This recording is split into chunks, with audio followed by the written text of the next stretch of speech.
Je m'appelle Antoine Lefebvre, j'ai 44 ans, et je vais vous raconter le jour où ma vie s'est effondrée dans une salle d'audience du tribunal de Lyon.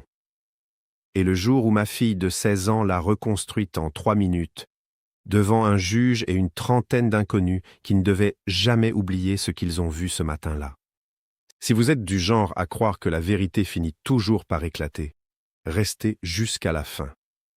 Parce que ce jour-là, dans la salle numéro 4 du palais de justice, personne ne s'attendait à ce qu'une adolescente tienne tête à tout un système pour sauver son père.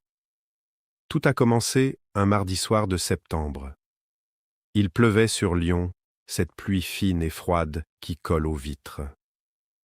J'étais rentré tard de l'atelier, je suis mécanicien, je répare des Renault et des Peugeot depuis 20 ans dans le quartier de la Croix-Rousse, et ma femme, Sophie, m'attendait assise à la table de la cuisine, une enveloppe devant elle.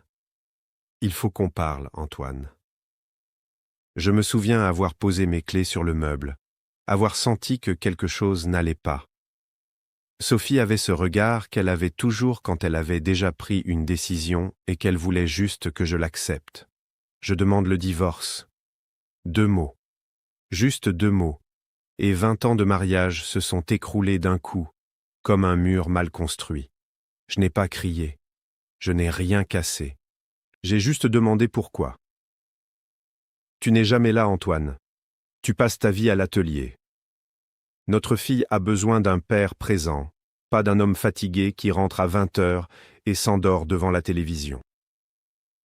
J'ai encaissé. Parce qu'en un sens, elle n'avait pas complètement tort. Je travaillais 60 heures par semaine pour payer le crédit de la maison, les cours de piano de Léa, les vacances qu'on ne prenait presque jamais parce qu'il fallait économiser. Mais ce qu'elle ne disait pas, ce soir-là, c'était le reste de l'histoire. Ce qu'elle ne disait pas, c'est que depuis 8 mois, elle passait ses soirées avec un certain Julien Marchand, un consultant en immobilier rencontré à une soirée d'entreprise.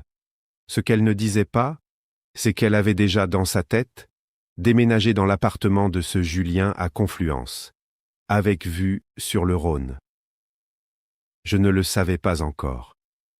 Mais quelqu'un dans cette maison le savait déjà. Ma fille, Léa, avait 16 ans à l'époque. Une adolescente brillante, discrète, du genre à observer plus qu'à parler. Elle était en terminale au lycée du Parc. Elle voulait devenir avocate. Ironie du sort. Vous allez comprendre pourquoi dans un instant. Les semaines qui ont suivi l'annonce de Sophie ont été un enfer silencieux. On continuait à vivre sous le même toit en attendant l'audience. Les repas se prenaient dans un silence pesant. Léa, elle, observait tout. Elle ne disait rien, mais je voyais bien qu'elle notait chaque détail, chaque mensonge, chaque absence de sa mère prétendument justifiée par une réunion tardive ou un dîner avec une amie. Un soir, elle est entrée dans le garage où je bricolais une vieille 205 pour me changer les idées, et elle m'a dit une phrase que je n'ai jamais oubliée. « Papa, ne t'inquiète pas. La vérité, ça a toujours fini par sortir. » Je n'ai pas compris sur le moment. Je pensais qu'elle essayait juste de me réconforter, comme le font les enfants qui voient leurs parents souffrir. Je ne savais pas qu'elle avait, depuis 2 mois, un dossier entier caché dans un tiroir de sa chambre. Le jour de l'audience est arrivé. Un mercredi de novembre, froid et gris. Le palais de justice de Lyon, avec ses grandes colonnes et son hall glacial, m'a paru plus hostile que jamais. Sophie avait pris un avocat, Maître Rousseau, réputé pour être redoutable dans les affaires de garde d'enfants. Elle demandait non seulement le divorce, mais la garde exclusive de Léa, en avançant que mon travail m'empêchait de m'occuper correctement de notre fille. Elle demandait aussi une pension conséquente, presque la moitié de mes revenus. Mon avocate, Maître Dubreuil, une femme discrète mais compétente, m'avait prévenu. « Ça va être difficile, Antoine. Le juge va probablement pencher du côté de la mère, sauf élément exceptionnel. » Je m'attendais à un massacre. J'étais assis sur mon banc, les mains moites, regardant Sophie qui ne me regardait même pas, occupé à chuchoter avec son avocat. Le juge, un homme d'une 60aine d'années au nom de Monsieur le Président Vasseur, a ouvert l'audience avec la froideur habituelle de la procédure.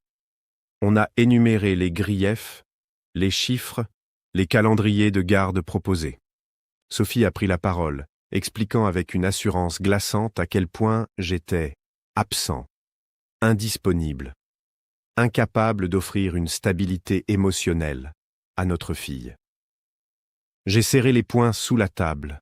Je n'avais aucune preuve du contraire à apporter, à part 20 ans de sacrifice que personne, dans cette salle, ne semblait vouloir entendre. Et puis, Léa s'est levée.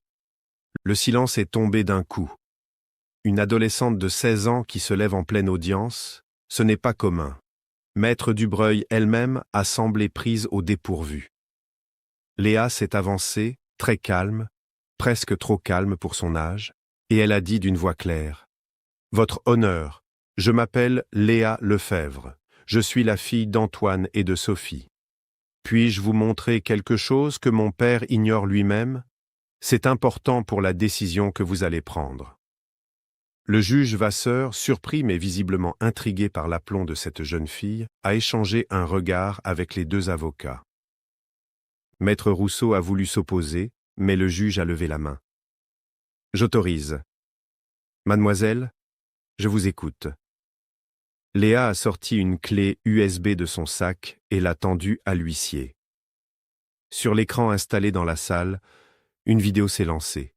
Ce que personne ne savait, pas même moi, c'est que depuis 6 mois, Léa avait discrètement installé une petite caméra dans le salon familial, initialement pour un projet scolaire sur le quotidien des familles françaises. Elle avait fini par filmer, sans le vouloir au départ, des dizaines d'heures de la vraie vie de la maison. Et elle avait tout gardé. La vidéo montrait des scènes simples, mais bouleversantes. On m'y voyait rentrer épuisé de l'atelier à 20h30, et malgré la fatigue, aider Léa dans ses devoirs de mathématiques jusqu'à 23h. On me voyait préparer le petit déjeuner à 6h du matin avant d'aller travailler, pendant que Sophie dormait encore. On me voyait, un dimanche, emmener Léa au conservatoire pour son examen de piano, alors que Sophie avait annulé au dernier moment, prétextant un imprévu professionnel. Et puis, la vidéo a montré autre chose. Une scène filmée un soir d'octobre dans le couloir de la maison où l'on entendait Sophie au téléphone, croyant être seule. « Julien, dès que le divorce sera prononcé, on pourra enfin vivre ensemble à Confluence. » Antoine ne se doute de rien, et de toute façon, avec l'avocat qu'on a pris, je vais obtenir la garde complète et une pension confortable. Un silence de pierre est tombé sur la salle numéro 4. Je n'ai jamais vu Sophie pâlir aussi vite. Maître Rousseau a tenté d'intervenir, arguant que cette vidéo avait été obtenue de manière illégale, sans consentement. Mais Léa, toujours debout, a répondu avec un calme désarmant: « Cette caméra a été installée dans un espace commun de notre maison, avec l'accord tacite de mes 2 parents pour un projet scolaire documenté auprès de mon lycée. Je peux fournir l'attestation de mon professeur, et je précise, votre honneur, que je n'ai jamais eu l'intention de piéger qui que ce soit. J'ai simplement voulu, à un moment donné, que la vérité soit visible pour tout le monde, y compris pour mon père qui ne savait rien de tout cela. » Le juge Vasseur a retiré ses lunettes, s'est massé les yeux un instant, puis a regardé Léa avec une expression que je n'oublierai jamais, un mélange de respect et de gravité. « Mademoiselle Lefebvre, vous faites preuve d'une maturité que peu d'adultes possèdent dans cette salle. » Et c'est là que quelque chose d'extraordinaire s'est produit. Un par un, les personnes présentes dans la salle, le greffier, quelques avocats venus assister à d'autres audiences, des membres du public, se sont levés, en silence. Pas d'applaudissements, pas de bruit, juste des gens debout, comme un hommage silencieux au courage d'une adolescente qui avait choisi la vérité plutôt que la facilité. Je pleurais, je ne pouvais pas m'en empêcher. 20 ans de sacrifice, de silence, de fatigue accumulée venaient d'être vus, reconnus par une salle entière, grâce à ma propre fille. Le juge a suspendu l'audience une 20aine de minutes. À la reprise, il a rendu une décision provisoire. La garde principale de Léa me revenait, avec un droit de visite encadré pour Sophie, en attendant une enquête sociale complémentaire compte tenu des éléments nouveaux apportés au dossier. Sophie a quitté la salle sans un regard, le visage fermé, accompagnée de son avocat visiblement furieux d'avoir été pris de court. Dehors, sur les marches du palais de justice, sous un ciel toujours aussi gris, Léa s'est approchée de moi. Je me suis accroupi pour être à sa hauteur, comme quand elle avait 5 ans. « Pourquoi tu ne m'as rien dit avant ?» lui ai-je demandé, la voix cassée. Elle a haussé les épaules, avec ce sourire timide qu'elle a depuis toute petite. Je voulais être sûr. Et je voulais que ce soit le juge qui voit la vérité, pas juste toi et moi qui en parlions à la maison. Il fallait que ça compte, papa. Les mois qui ont suivi n'ont pas été simples. Le divorce a fini par être prononcé, mais dans des conditions bien différentes de ce que Sophie avait imaginé. Julien Marchand, apprenant l'existence de la vidéo et la tournure judiciaire de l'affaire, a rapidement pris ses distances. Sophie s'est retrouvée seule, dans un appartement bien plus modeste que celui de Confluence dont elle rêvait. Quant à moi, j'ai réduit mes heures à l'atelier. J'ai embauché un apprenti pour m'aider, quitte à gagner un peu moins. Parce que ce jour-là, dans cette salle d'audience, j'ai compris une chose essentielle. Le temps qu'on croit sacrifier pour ceux qu'on aime ne doit jamais nous faire oublier d'être présents pour ceux qui comptent vraiment. 2 ans ont passé depuis ce jour. Léa est aujourd'hui étudiante en droit à l'université Lyon 3, portée par cette même conviction qui l'a poussée à se lever ce jour-là dans le tribunal. La vérité mérite toujours d'être dite, même quand elle fait peur. On se retrouve tous les dimanches pour déjeuner ensemble, elle et moi, souvent dans une petite brasserie près des quais du Rhône. Et parfois, quand le silence s'installe entre nous, je repense à cette phrase qu'elle m'avait dite dans le garage, des mois avant l'audience. La vérité, ça a toujours fini par sortir. Elle avait raison. Et je crois que ce jour-là, ce n'est pas seulement mon divorce qui a été jugé dans cette salle numéro 4. C'est le courage d'une fille pour son père qui a été récompensé, sous le regard silencieux et debout d'une salle entière. Si cette histoire vous a touché, dites-le moi en commentaire. Et si vous pensez que le courage de Léa méritait d'être raconté, partagez cette vidéo. Parce que parfois, ce sont les plus jeunes qui nous rappellent ce qui compte vraiment dans la vie.